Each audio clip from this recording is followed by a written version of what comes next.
Okay. Larry liked that one. He's here now. 38 years next month. Congratulations. Saintly wife. That's amazing. Hello. Judith. All right. Larry, please do step in here. What are we supposed to make of all this? It's a spat, you know. A spat? You got two strong players. It's a spat. I don't think it has any political significance whatsoever. A spat would indicate to me that they're going to reconcile. I think they will. I think they absolutely will. But bear in mind, you know, there have always been differences. Elon Musk, for example, doesn't like tariffs. President Trump does. Elon Musk does like China. He's got an operation in China, and we're having big problems with the China trade.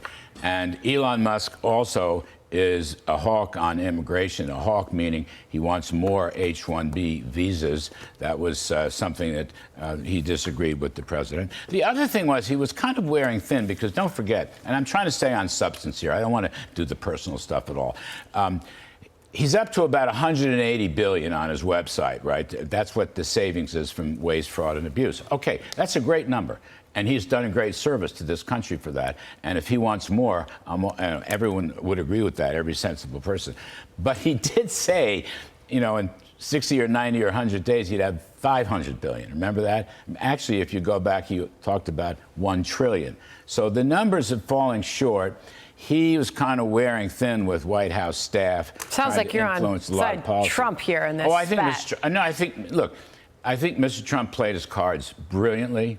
He's been almost above the fray. He's made his he has not really fought back on this personal stuff. He's done very well. By the way, Donald Trump's ratings, his approval ratings for decent polls that aren't rigged, is around 50% plus. So there's no problem there. There's not going to be any issue here with respect to the one big beautiful bill, which will pass the Senate and the House in the next few weeks, and it's going to be a terrific growth bill. And in fact, Sandra, you sound pretty certain on that. In your honor, I have this chart. I know you're coming on the set with me this afternoon. Can't wait. So when I go through the numbers, I think the total deficit reduction will be $8.5 trillion, okay? Throw out the CBO, which says the deficit will increase by $3 trillion. It's going to fall by $8.5 trillion. You're going to share that with me? Yes, I will. With, by the way, particularly a growth dividend of about 3%. Okay. And on that subject, now that you asked me, I'm so happy.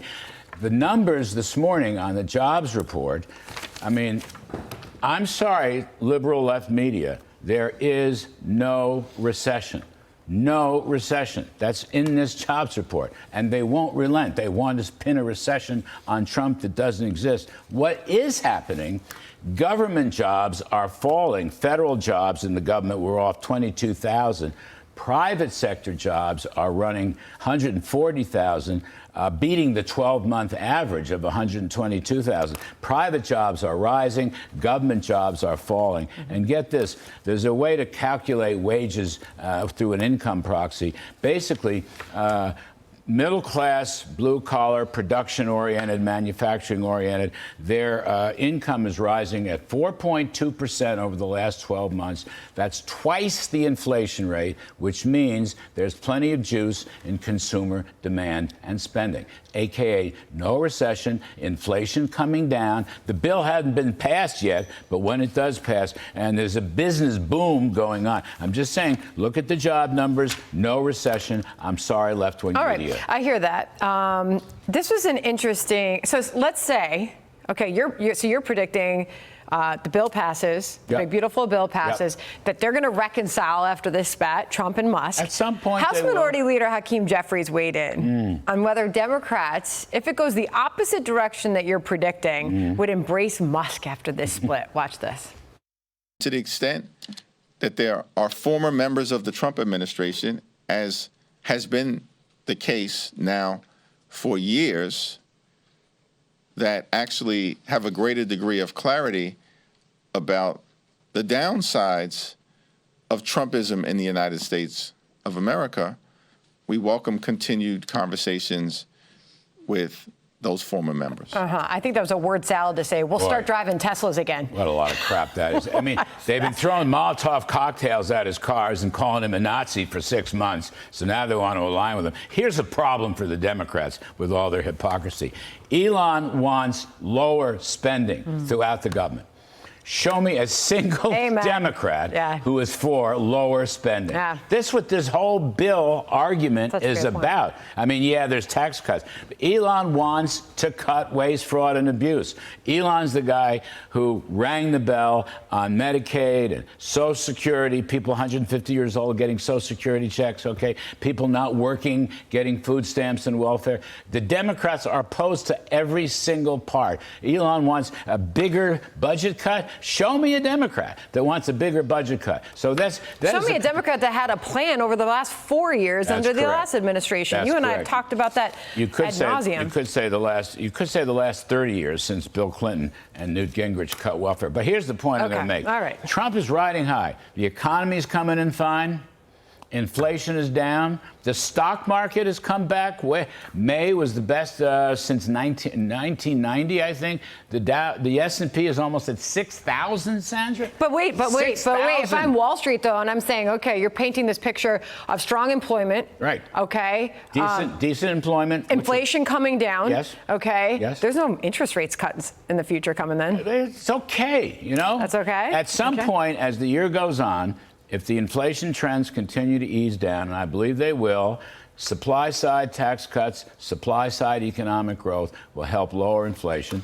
Energy prices coming off, right? We haven't seen so much in gasoline, but it's in front, okay? Yes, this is going to be a terrific year for the stock market, an absolutely terrific year for the stock market. I can tell you that there's 2 events happening at the White House right now. You've got the president signing executive orders in the Oval. That's closed press right now. He's participating as swearing in for the Secretary of the Navy. That's expected right about now. We're told those are closed press. That could obviously change, and the president could decide to take questions and make things really interesting. He's handling himself. Mr. Trump's handling himself. But you'd rather not have the public.